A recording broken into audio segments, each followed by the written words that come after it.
Muy buenos días, son las 10:36 de la mañana y abrimos una nueva edición de nuestro Fórum del Comercio, un fórum en el que queremos analizar el horizonte, el panorama económico que tenemos ante nosotros en este y en el próximo año, que se auguran como unos meses esenciales para nuestro futuro, para nuestra economía, para la economía más cercana, la de los ahorradores, la de los ciudadanos y para la economía de las grandes empresas. Muy buenos días también a quienes siguen nuestra emisión en directo a través del comercio.es, a través de las redes sociales y que nos han hecho llegar ya algunas y muy interesantes preguntas para nuestro invitado de hoy. Y sobre todo también, especialmente, muy buenos días a quienes hoy nos acompañan en este fórum. Alfredo Fernández Santos, director comercial del Banco Sabadell Herrero, y nuestro ponente, Cyrus Andreu, uno de los analistas más prestigiosos de nuestro país, presidente ejecutivo de Sabadell Asset Management y una de las figuras, como les decía, más destacadas del análisis económico español. No es la primera vez que Cyrus nos acompaña en estas jornadas, pero quiero agradecerle especialmente en esta ocasión que haya hecho un esfuerzo para estar hoy con nosotros en directo desde Barcelona, para poder sumarse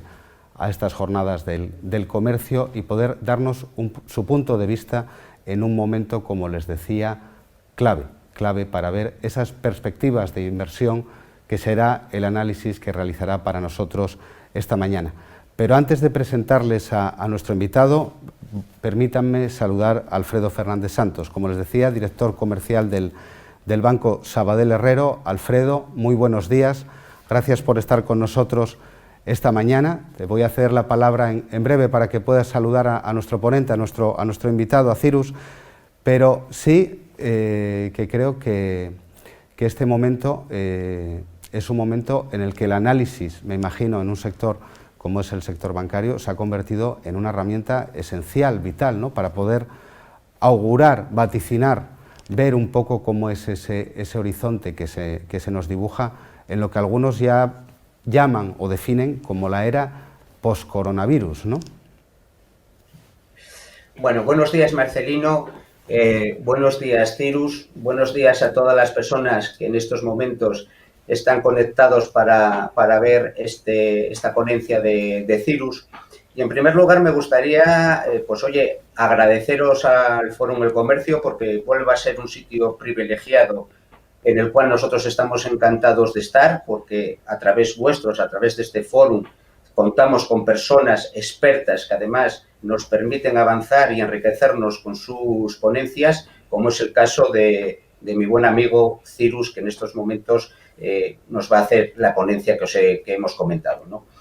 Me gustaría también resaltar en este contexto el papel fundamental que han desarrollado los medios de comunicación en nuestra sociedad democrática y, por supuesto, en este papel ha sido esencial la rigurosidad que ha tenido tu diario El Comercio en mantenernos al día, informados en todos los aspectos, en acompañarnos en este proceso de confinamiento en el cual El Comercio daba rigurosa información de la actualidad en cada momento y creo que es justo reconocerlo. No solamente a través del medio tradicional en papel, del periódico de toda la vida, sino porque habéis desarrollado un excelente periódico digital en el cual nos informamos de manera puntual de todos los acontecimientos, no solamente regionales, sino también de nuestra querida nación. También quiero aprovechar, porque es justo, agradecerte, Marcelino, en uno de los artículos que desarrollasteis en vuestro periódico, en el cual ponían de manifiesto todas aquellas actividades que han resultado esenciales dentro de este triste periodo de emergencia sanitaria, y os habéis acordado de los bancarios. Y eso para nosotros, de verdad, que nos ha supuesto un impulso moral muy importante, ya que hemos sido considerados un servicio esencial para intentar ayudar a todas las personas a salir de este embrollo económico en el cual estamos metidos. Y, Marcelino, de verdad te agradezco ese reconocimiento que a los bancarios nos habéis hecho desde vuestro periódico. Muchísimas gracias, Marcelino. Muchas gracias. Cyrus va a hablar, por supuesto, va a hablar de las perspectivas económicas o de las perspectivas de inversión que vamos a tener tras la crisis sanitaria, en la que indudablemente unos sectores van a salir antes que otros. La recuperación, todos estamos viendo que va a ser absolutamente asimétrica. Como dijo nuestro presidente, el señor Olú, recientemente, la recuperación no va a ser en V, sino que va a ser más bien como si fuera una raíz cuadrada, una bajada bastante profunda, una subida breve y luego quedarnos un poquitín justo lo que denota el símbolo de una raíz cuadrada, ¿no?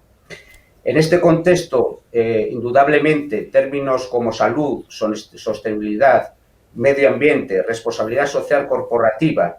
y, en definitiva, apoyo al empresario van a ser los que vamos a tener que liderar tanto el presente como el futuro. Y aquí en Asturias debemos, de verdad, asumir nuestro rol protagonista. Puede asumir un rol protagonista no solamente a nivel regional, sino a nivel nacional. Tenemos una industria perfectamente preparada para salir adelante. Tenemos un sector agroalimentario pujante y que además es reconocido a nivel nacional. Tenemos una sanidad pública que ahí están los resultados de nuestros héroes sanitarios y que hemos sido ejemplo de cómo salir de esta situación sanitaria de una manera buena y de una manera rápida, con lo cual mi máximo reconocimiento a todos los sanitarios de nuestra querida región. Cómo no, tenemos una universidad que también puede tirar en cuanto a la formación de los jóvenes y adaptarse a esas necesidades profesionales que ya tenemos y, por supuesto, cómo no, tenemos una pujante sanidad privada que también ha estado a las alturas de las circunstancias con ejemplos públicos y notorios que todo el mundo conoce. Con lo cual, yo creo que si nos unimos todos, cámaras de comercio, representaciones empresariales como FADE, administraciones públicas, creo que Asturias puede salir adelante y puede ocupar una situación mucho mejor en la que habíamos entrado antes de esta crisis sanitaria. También me gustaría intentar, siempre respetando, por supuesto, la máxima rigurosidad en el cumplimiento de las normas sanitarias, también nos gustaría, y contarán con nuestra presencia, como es lógico, que de la Feria Internacional de Muestras de Asturias lográsemos desarrollarla, lográsemos hacer un año más, poner en el centro de la economía asturiana y nacional a Gijón, y desde luego esperemos que, cumpliendo siempre todas las directrices sanitarias, esperemos que esta feria tan querida por todos nosotros pues se desarrolle, ¿no? Y dicho esto, pues Marcelino, muchísimas gracias. Es un placer y un privilegio estar con vosotros y, por supuesto, Marcelino, te cedo la palabra para que introduzcas a nuestro ponente, nuestro querido Cyrus. Gracias, Marcelino. Muchas gracias, Alfredo. Gracias también por las palabras que has dedicado a nuestro diario y especialmente también por ese mensaje positivo, por ese mensaje constructivo, que yo creo que es muy importante en este momento. Yo creo que en los momentos difíciles, como son los que estamos atravesando, creo que, como bien has dicho, Asturias también tiene elementos para el optimismo, elementos para saber valorar sus capacidades, efectivamente, y desde aquí me sumo también a ese deseo que expresabas, ¿no?, de que elementos tan importantes para nuestra economía, para nuestra imagen, incluso me atrevería a decir que para nuestro espíritu, para el espíritu de Asturias, como es la Feria Internacional de Muestras de Asturias, puedan celebrarse este año, cumpliendo, por supuesto, todas las normas, como bien decías, todas las normas, todas las directrices que nos puedan marcar las autoridades sanitarias, pero que podamos vernos allí y encontrarnos los asturianos, como hacemos cada verano. Yo creo que sería una inyección no solo para la economía, sino también una inyección de moral para todos, ¿no? Poder ver en esa nueva normalidad, como se ha empezado a definir, que en esa nueva normalidad también las cosas importantes de nuestra tradición económica pueden desarrollarse. Como les decía anteriormente, esta mañana tenemos con nosotros pues creo que uno de los analistas más reconocidos de nuestro país, Cyrus Andreu, un invitado con una amplísima trayectoria, un analista absolutamente reconocido, no solo en nuestro país, en el ámbito internacional también, con una dilatada trayectoria en la docencia, en las empresas, ha formado parte de firmas como AIG y, como les decía en estos momentos, además de sus responsabilidades en el Sabadell, también es vicepresidente del Instituto Español de Analistas Financieros. Como les comentaba, una persona a la que le agradecía su presencia esta mañana con nosotros en un momento complejo, me imagino que también apasionante para un analista, para alguien que a partir de los datos es capaz de trazar cuáles van a ser los siguientes pasos de nuestra economía. Cyrus, ¿cómo se intuye desde esa atalaya privilegiada que tienes con esa enorme cantidad de datos que me consta que manejáis cada día en tu área, cómo se ve el horizonte de los próximos meses en nuestro país?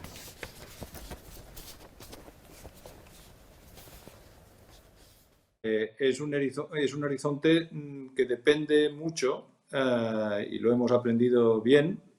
tanto para lo malo en la ida como para lo mejor en la vuelta, de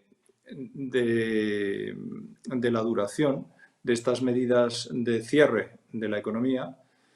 que se han tenido que aplicar para evitar males mayores por la vía del contagio de la infección. Es sabido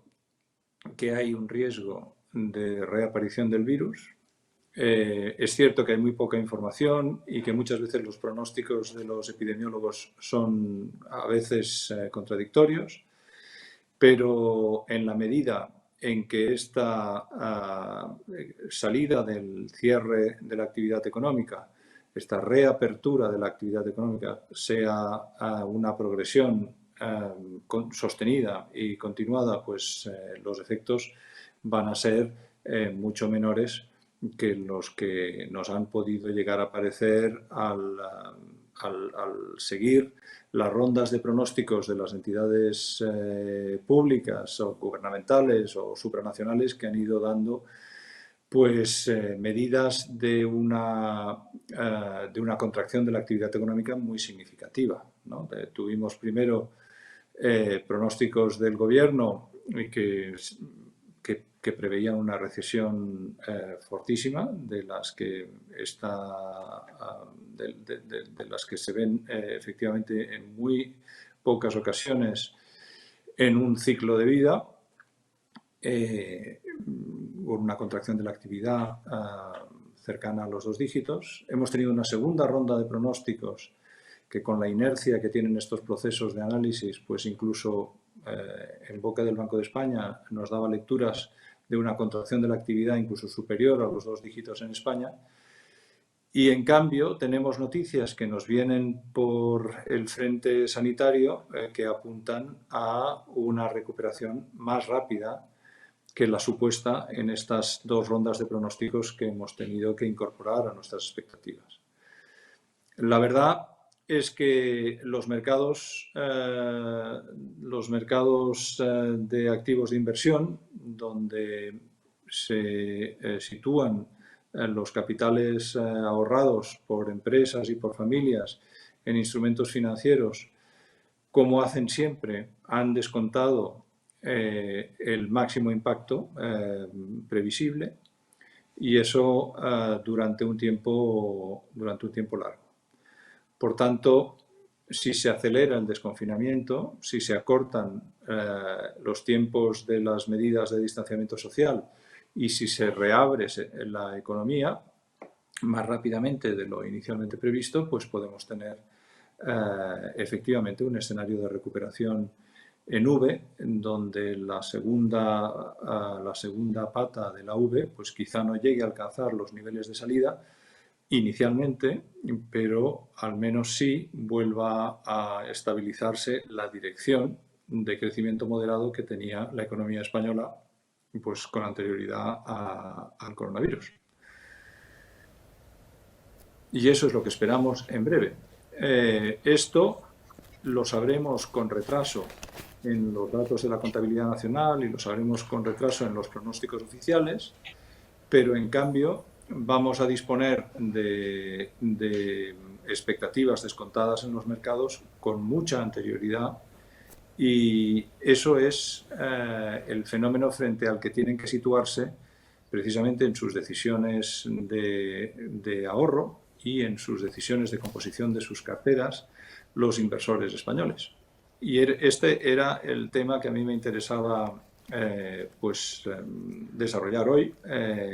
con la mayor claridad posible. Sí, Cyrus, Sí. comentabas, hablamos antes de esas decisiones de inversión, y Alfredo hacía referencia antes a una palabra que yo creo que se está convirtiendo también en una de las claves de la recuperación, la palabra simétrico. La importancia que puede tener analizar de forma separada los distintos sectores productivos. En ese ámbito, ¿qué sectores teméis que puedan sufrir más y qué sectores creéis que pueda ocurrir al contrario? ¿Puede ocurrir al contrario con algunos otros sectores, como pueda ser la sanidad, la biotecnología, que de repente, de parecer que estaban en cierta medida quizás un poco relegados en el desarrollo económico, o al menos en el primer plano que podíamos ver, puedan convertirse en sectores de futuro? ¿Pueden ser los nuevos líderes del crecimiento, por decirlo de alguna manera, en este contexto que nos ha marcado la pandemia? Bueno, lo que está claro es que por el lado de los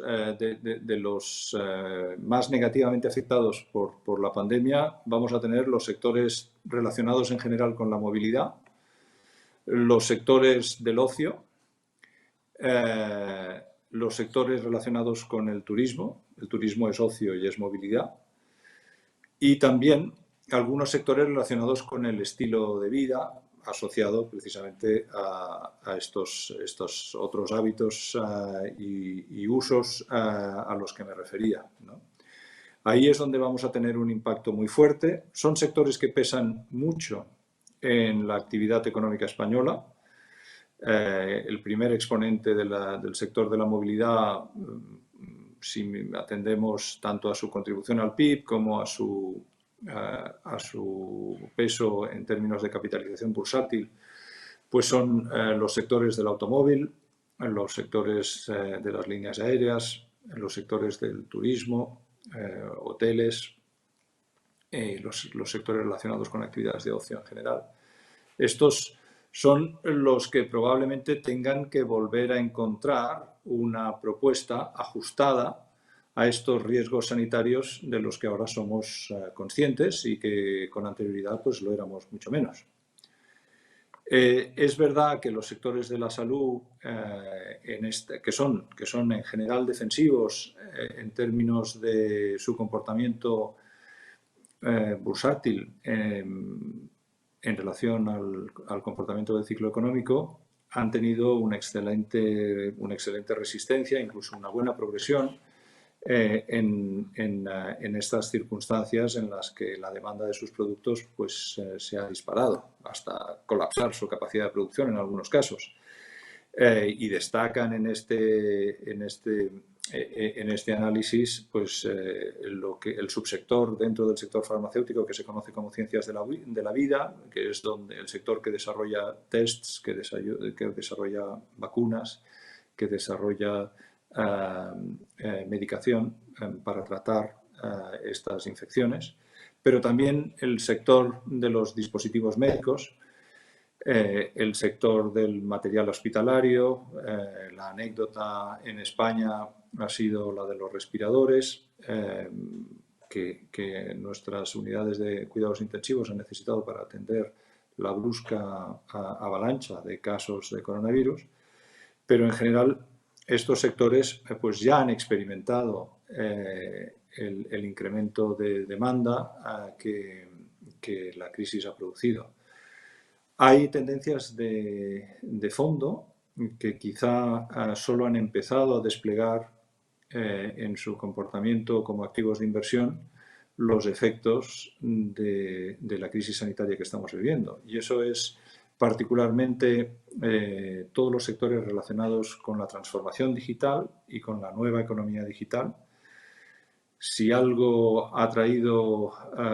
y que a mí me parece que va a tener efectos duraderos y muy permanentes la crisis sanitaria es el teletrabajo,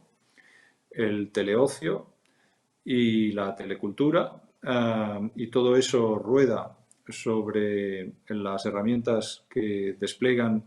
pues los gigantes de la transformación digital, lo que en el mercado americano se conoce como los FANG, que son al final las siglas de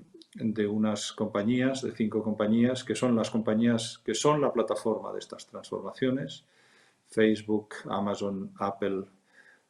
Netflix y Google. Y de hecho, entre el comportamiento de los sectores de la movilidad y del ocio y del turismo, en un lado, y el comportamiento de los sectores de la salud, cierto, pero yo creo que más aún de la transformación digital y también de la transformación verde, porque si hemos aprendido también de esta crisis alguna lección, es la importancia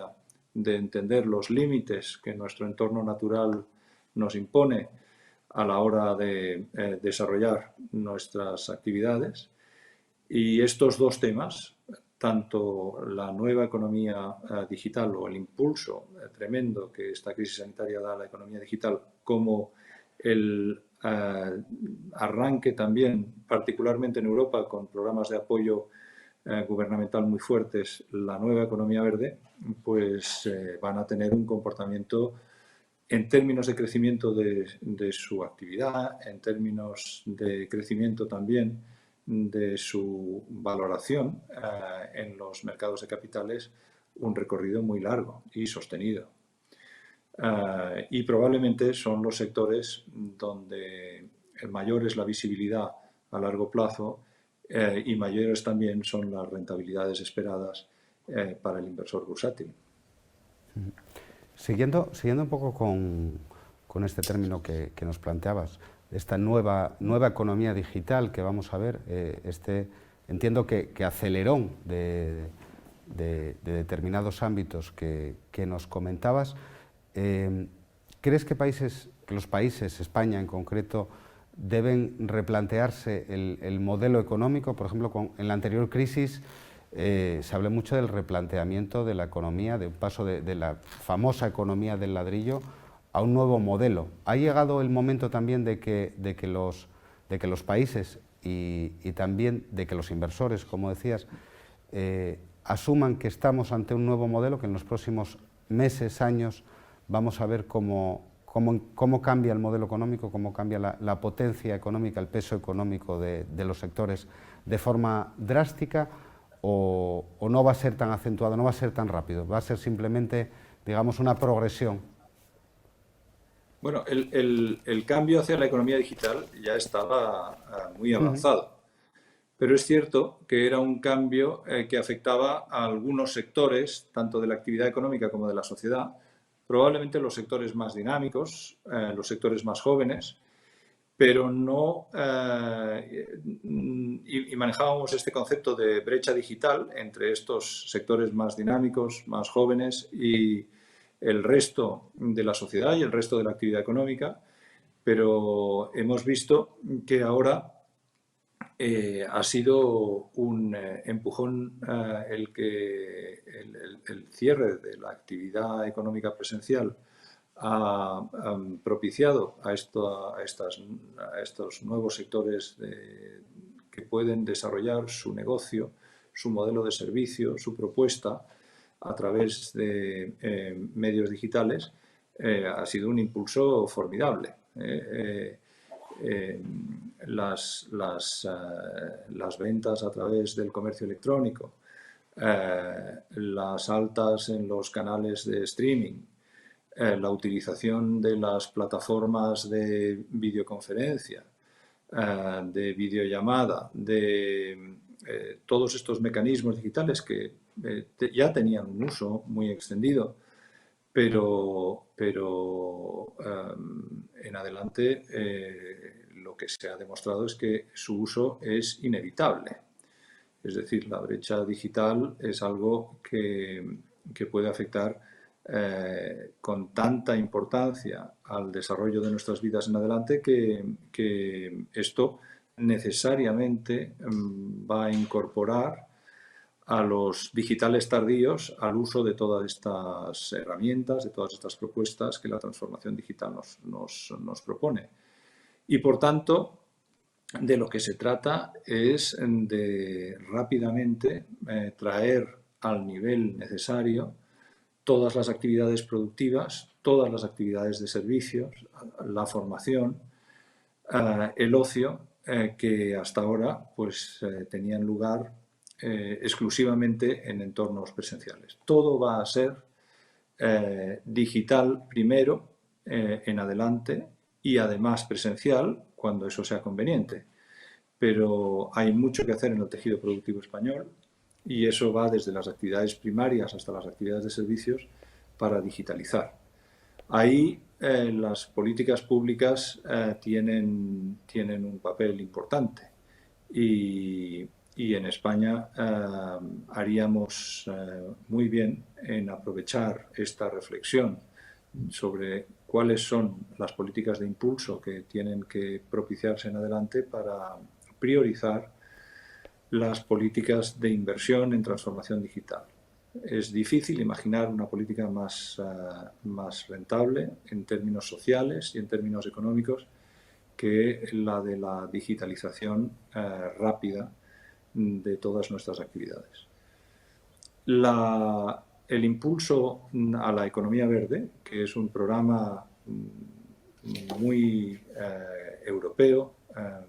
y Europa ha pretendido hacer de eso una ventaja competitiva, va a ocurrir también con mucha intensidad. Pero en términos de la visibilidad de sus resultados, la visibilidad de los resultados es más lenta. Y el retraso en términos de competitividad, de no participar en la misma velocidad de digitalización que nuestros socios comerciales, nuestros competidores, nuestros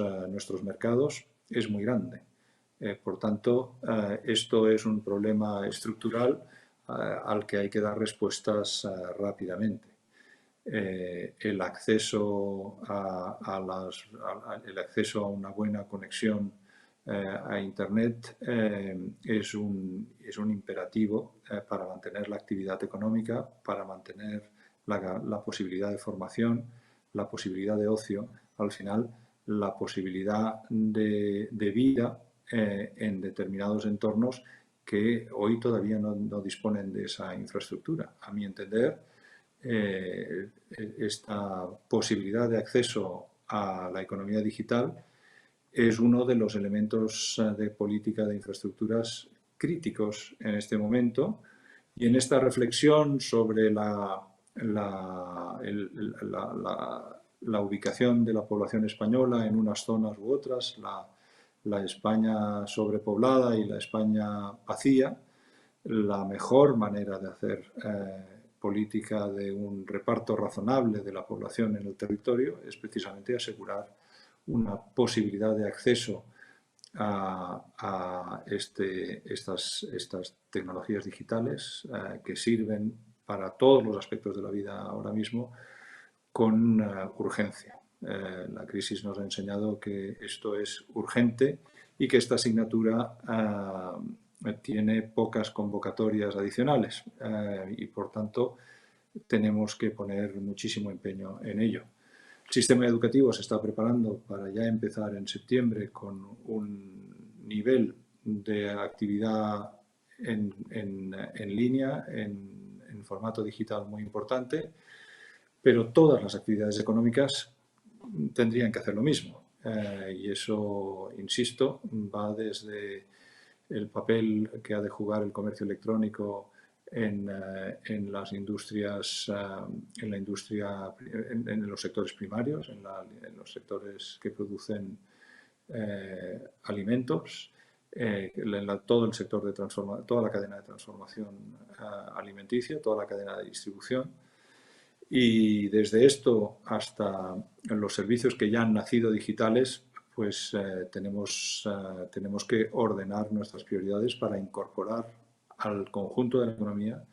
a esta tendencia que acabamos de comprobar que hoy es imprescindible. Vamos a introducir también, si te parece, algunas de las preguntas que nos está formulando la audiencia a través de nuestra página web, a través de las redes sociales en este momento. Hay una preocupación que se repite también en varias preguntas cuando se habla de las políticas públicas que se pueden llevar a cabo y que podría resumirse en dos términos, que es el gasto social. Es decir, si la necesidad que ha tenido el Estado de afrontar esta crisis tan vertiginosa, de aumentar el gasto social, puede lastrar la capacidad de España para abordar estas políticas de las que precisamente estábamos hablando ahora, ¿no? Las políticas que tienen que impulsar ese nuevo crecimiento. ¿Debemos estar preocupados por la situación de las cuentas del Estado o queda margen todavía para que España pueda implementar las políticas que son necesarias? Bueno, cada país parte de su particular situación a la hora de abordar políticas de estímulo y políticas públicas que sirvan para mitigar los efectos de este cierre de la actividad y de sus consecuencias. Lo primero es hacer la política sanitaria y tomar, por tanto, las medidas sanitarias necesarias para que la economía se pueda reabrir. Eso es lo primero, porque con una crisis sanitaria es difícil pensar que la actividad económica se puede desenvolver con normalidad. Pero es cierto que el concepto del escudo social tiene los límites que la propia actividad económica, que la propia riqueza que genera la economía del país nos impone. Y el asistir a una parte de la población transitoriamente en este momento de contracción de la actividad económica y, por tanto, de recesión, no debe hacernos perder de vista que al final de lo que se trata es de poner a esas personas que han ido a parar con motivo de esta parada económica a las listas del desempleo a trabajar,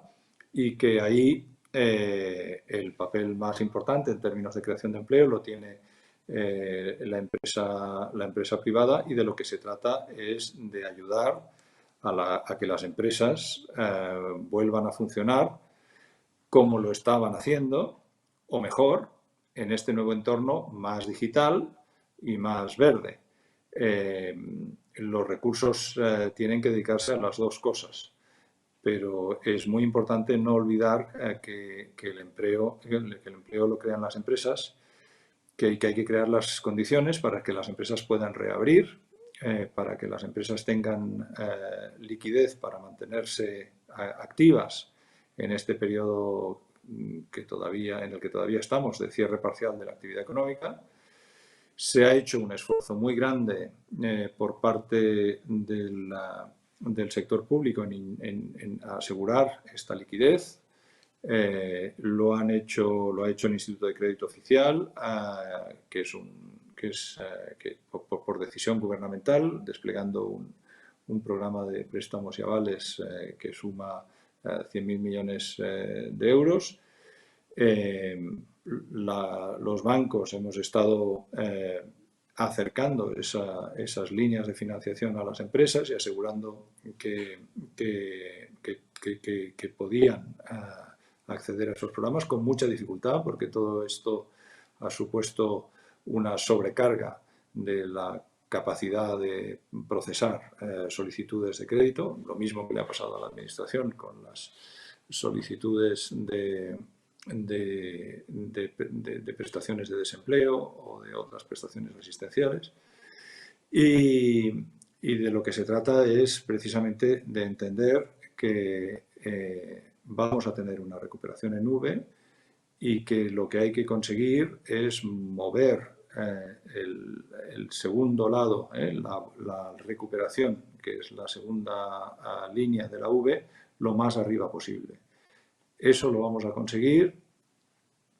mejorando la capacidad de nuestras empresas de competir y para ello necesitan financiación y necesitan digitalización y necesitan condiciones que les permitan ajustar su capacidad a las posibilidades que sus mercados les ofrecen precisamente de desarrollarse. Las empresas son tan importantes como el escudo social. También tenemos bastantes líneas bastantes preguntas, bastantes líneas que cuestionan un poco cuál puede ser el futuro de esas empresas. Hay incluso algunas preguntas que nos llegan, que transmiten cierta preocupación, como puede ser si podemos encontrarnos con algún susto más en lo que se refiere a la posible caída de alguna empresa, de alguna gran empresa, y sobre todo también al riesgo de deslocalizaciones. ¿Se ha aumentado el riesgo de deslocalizaciones con esta crisis? Bueno, lo que ha caído es el nivel de actividad y las empresas están ajustando su capacidad a ese nuevo nivel de actividad. Y en tanto que la actividad no se recupere, pues las empresas van a tener que organizarse, no pueden mantener esquemas de funcionamiento anteriores. Algunas empresas europeas, y en los casos más notorios pues están empezando a ver en la automoción o en las líneas aéreas, pues están teniendo problemas de supervivencia muy serios. Y para ello unos reorganizan sus centros de fabricación y sus centros de distribución, y hemos visto lo que ha ocurrido con Renault y con Nissan, por ejemplo, y otros han tenido que pedir ayudas públicas para mantenerse activos. Lo hemos visto con algunas líneas aéreas, Lufthansa, por ejemplo. Y efectivamente, en este ajuste de su capacidad a las nuevas condiciones de mercado, pues algunas empresas pueden tener que cerrar centros de producción o reorganizar la producción concentrándola en otros centros. A mí me parece que la deslocalización no va a ser la tendencia en adelante. Al contrario, si una de las enseñanzas de esta crisis del coronavirus es que depender de centros de producción extremadamente concentrados y muy lejanos puede poner en riesgo las cadenas de suministro y, por tanto, tiene un lado indeseable. Y es muy previsible que los fenómenos que hemos vivido en el pasado de deslocalización hacia ubicaciones donde el factor trabajo era más barato o donde el factor medio ambiente, el factor verde era más barato o donde se daban algunas condiciones que aconsejaban producir allí, pues sea mucho menor. Eso es parte del fenómeno de abandono del antiguo marco de cooperación para el comercio internacional. Es una de las consecuencias, entre otros, de la guerra comercial entre China y los Estados Unidos. Estamos viendo cómo algunas de las sociedades norteamericanas que tenían capacidades de producción instaladas en China las están repatriando hacia los Estados Unidos, y eso mismo puede ocurrir también en Europa. Tenemos primero una reorganización para adaptarse a la nueva situación de la actividad y del mercado de cada uno de los productos a los que se dedican las empresas, pero probablemente en el medio plazo lo que vamos a tener es una cierta relocalización. Yo creo que las cadenas de suministro globales son vistas hoy más como una amenaza que como una oportunidad. ¿Cómo van a quedar, por decirlo de alguna manera, de una manera coloquial, cómo va a quedar el equilibrio de fuerzas en el ámbito internacional después de esta crisis?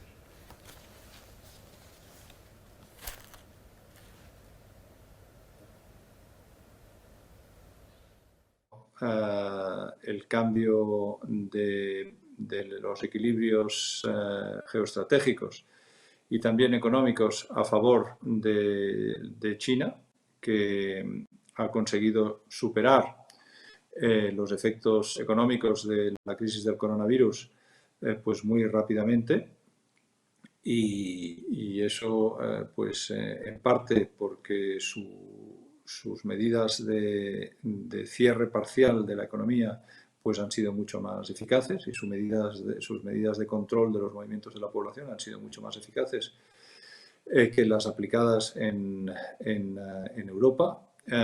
Veremos cómo termina la epidemia en los Estados Unidos. De momento no parece que los impactos en los Estados Unidos vayan a ser más reducidos que los que la epidemia ha tenido en Europa, y por tanto eso cambia un poquito los pesos del liderazgo económico mundial desde los Estados Unidos hacia China. Cada vez más tenemos un mundo con dos liderazgos, con dos polos directores,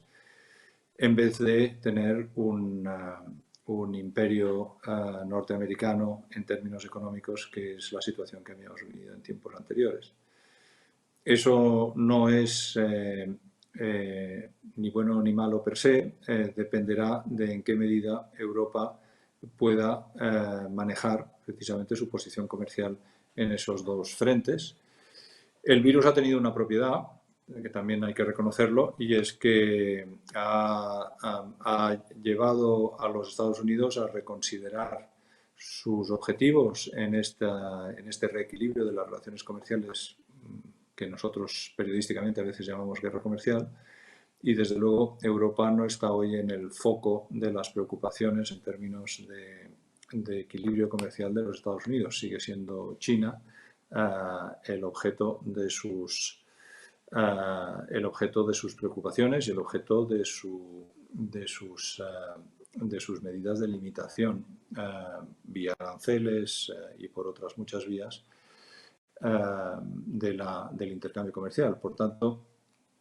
lo que vamos a ver es un mundo en el que China va a ser cada vez un factor más importante, y veremos si los países emergentes se confirman como un actor más importante de lo que han sido en el pasado, una vez podamos constatar cuál es el impacto de esta crisis sanitaria en los países emergentes. La gran incógnita es África. África tiene probablemente el sistema sanitario más débil de todo el mundo, y de momento pues no tenemos buena información de cuál es el impacto del coronavirus allí. Conocemos la situación del Brasil, conocemos la situación de casi todos los países en América Latina. Ellos están todavía en estadios anteriores al pico de la infección, pero no tenemos buena información sobre el bloque africano. Está claro que todo esto refuerza la posición china. Hablando de ese papel de Europa, de esa Unión Europea, a la que la crisis sanitaria le llega cuando se encontraba inmersa en pleno proceso de reconstrucción, por decirlo de alguna manera, una Europa ante el Brexit, en la que sus propios equilibrios de poder, de los pesos entre países, se estaban modificando. ¿Se ha quedado un poco atrás Europa en esta crisis? ¿Está adoptando las medidas adecuadas o ha ocurrido como se le criticó tanto en la anterior crisis, que Europa ha llegado tarde? ¿Puede llegar Europa tarde a tomar las medidas que se deben tomar en esta situación? Bueno, claramente ha llegado tarde. Claramente ha llegado tarde porque no ha visto venir la amenaza. No ha habido cooperación europea suficiente para hacerle frente. Hemos visto cómo se han vuelto a imponer las políticas de ámbito estatal para combatir la epidemia sin que haya habido cooperación europea, la esperada cooperación europea frente a un problema común. Hemos tenido incluso cierres de fronteras por motivos sanitarios entre países europeos, la suspensión del espacio Schengen en cuanto a la circulación de personas, también por razones sanitarias. Sí, yo creo que esta amenaza no estaba en el radar europeo, tampoco estaba en el radar norteamericano, desde luego. Y pues ha puesto de manifiesto la descoordinación tanto intraeuropea como intraestatal en toda Europa. Tenemos también alguna pregunta que se refiere al papel de la banca, del sector bancario. Alfredo hacía antes referencia en su intervención precisamente al esfuerzo que han tenido que hacer la banca durante las últimas semanas, durante los últimos meses desde que estalló esta crisis, muy centrado en el respaldo al crédito, en el respaldo a las empresas para que puedan permanecer. Pero le preguntan también nuestra audiencia un poco a futuro. ¿Cuál tiene que ser, cuál cree que será el papel de la banca en los próximos meses, en los próximos años, en ese proceso, si no de reconstrucción, si al menos de recuperación de la economía, ¿no? Bueno, la banca va a jugar un papel que es el suyo, que es el precisamente de conseguir allegar recursos para los proyectos viables después del coronavirus. La banca ha dado una muestra de su capacidad de multiplicarse a la hora de atender las necesidades de las empresas y de las familias en este momento. Me refería antes a las decenas de miles de operaciones de financiación que se han procesado en un tiempo cortísimo, precisamente para hacer llegar la financiación con financiación pública, con aval público o sin financiación pública y sin aval público a las empresas que lo han pedido. La banca ha conseguido también, y es un éxito que pocas veces se destaca en esta crisis, precisamente asesorar con acierto a los ahorradores que sobre la naturaleza extremadamente pasajera de esta crisis, que ha producido una contracción de las cotizaciones bursátiles y que por tanto pues podía haber generado inquietud en los ahorradores, y hemos visto como los clientes de la banca española, precisamente asesorados por esta, han tomado la buena decisión, que ha sido la de mantener su dinero trabajando en sus fondos de inversión. Las cotizaciones se han recuperado con mucha intensidad después de haber caído también con mucha intensidad, y la decisión es la correcta. Apenas han habido reembolsos ya en fondos de inversión en estas últimas semanas. Empezamos a ver un tono claramente suscriptor y por tanto la banca está consiguiendo comunicar esta oportunidad de movilizar ahorro hacia las oportunidades de inversión, y el mejor instrumento para hacer eso son los fondos, en un momento en que volvemos a tener una situación de carteras de fondos de inversión con una rentabilidad positiva, mientras que los tipos de interés en los mercados al por mayor y en las letras del Tesoro y en general en los activos de deuda pública a corto plazo, pues siguen siendo negativos y lo van a seguir siendo durante mucho tiempo. La banca lo ha hecho bien financiando, y la banca lo ha hecho bien llevando los ahorradores a tomar las buenas decisiones. Y esto es un éxito en crear cultura financiera que hemos comprobado en un examen sorpresa, que ha sido este de la crisis sanitaria, y que hemos aprobado con una nota brillante como sistema bancario y como cultura financiera del ahorrador español. Se nos va agotando el tiempo, pero permítame formularle una última pregunta, por resumir de alguna manera las muchas consultas que tenemos ya concretas sobre inversión. Muchas se refieren a en qué ámbitos invertir en concreto. De sus palabras, muchas deducen que evidentemente el ámbito de las nuevas tecnologías, de los nuevos desarrollos tecnológicos, de las empresas tecnológicas, puede ser uno de ellos. También preguntan si no existe el riesgo de que pueda haber un cierto efecto burbuja en alguna de estas empresas o en alguno de estos sectores, y si no es conveniente también pues dirigir la mirada a sectores que quizás podrían estar un poco olvidados, como podría ser el sector primario, si ahora también puede ser un buen momento para dirigir a ese tipo de sectores, vista la importancia o el reconocimiento que han tenido durante esta crisis, o si ese es más un reconocimiento social, pero no tanto de la rentabilidad que puedan tener, del desarrollo que puedan tener en los próximos años. La diferencia es que para los sectores que yo llamaba de la economía digital, la oportunidad está confirmada por el comportamiento reciente, y yo creo que una vez alguien empieza a desenvolverse en los entornos de la economía digital, no va a regresar atrás. Se va a mantener en esos hábitos de comercio electrónico, de ocio en línea, y eso a mí me parece que da un recorrido muy visible y muy inmediato. Es cierto que inscrito en la tendencia a la relocalización y al volver a dar prioridad a la proximidad en la producción, el sector primario se va a beneficiar de ese cambio de las preferencias de los consumidores, claramente. Pero es un cambio estructural que necesita también pues, de todo un cambio en la cadena de distribución y todo un cambio en algunas políticas de apoyo que hasta ahora, con la mejor intención,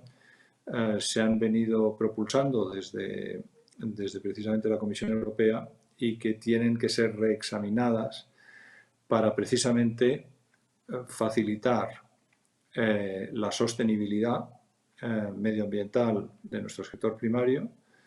Eso tiene mucho que ver en un país como España con la sostenibilidad del consumo de los recursos hídricos y con la agresividad con la que se utilizan los recursos naturales en el sector primario.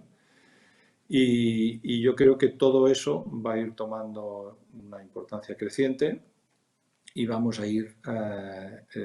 pudiendo formar precios en el sector primario teniendo más en cuenta la proximidad y más en cuenta la sostenibilidad de lo que hemos tenido hasta ahora. Tener fruta que llegan de otros continentes en avión y que además madura precisamente en el viaje, contra tener los buenos productos de nuestro sector primario, tanto agrícola como ganadero, con un nivel de control de la calidad del producto pues mucho más fiable y una visibilidad y una trazabilidad de todo esto mucho más clara, debería poder formar precios de manera más discriminante, más favorable a la producción próxima. Y por tanto sí, tiene efectivamente una buena perspectiva, pero es de más largo plazo, porque necesita de algunos cambios estructurales que van a ir viniendo con el tiempo, pero que son difíciles a la hora de poner de acuerdo a países tan distintos como son los que forman la Unión Europea, puesto que la política de la economía verde es esencialmente una política europea. Pues como les comentaba, por desgracia se nos acaba el tiempo, un tiempo que ha pasado muy rápido, conversando con nuestro invitado, con Cyrus Andreu, el presidente ejecutivo de Sabadell Asset Management.